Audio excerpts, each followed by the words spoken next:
There are fresh concerns about the community of Dorset in the state's northeast.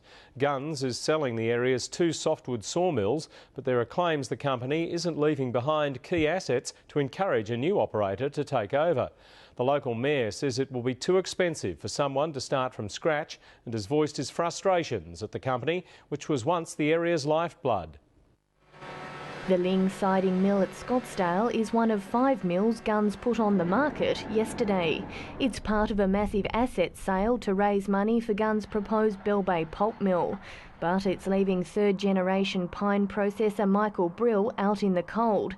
He's leased the mill since March, when Gunns made 120 Scottsdale workers redundant. So far as Dorset's concerned, in the northeast, we are pretty much the last man standing.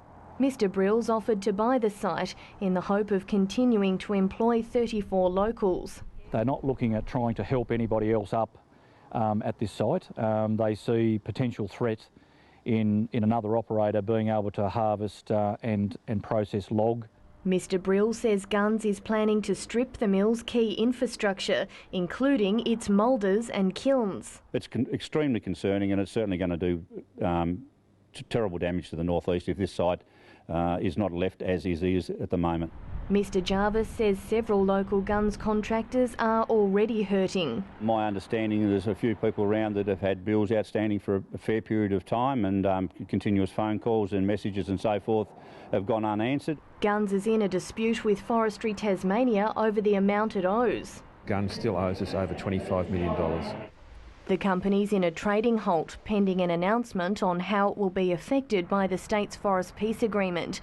The Forest Industries Association is still seeking an explanation around an 11th hour change to the deal. We had technical advice, which we had not received before, from Jonathan West, who is the person who will get on and do the full verification process. Fiat's Chief Executive, Terry Edwards, is demanding to see the advice, which the Prime Minister says guarantees resource security. Frankly, until we see it, we can have no confidence whatsoever in the process.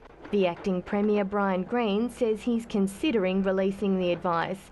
Anna Yard, ABC News.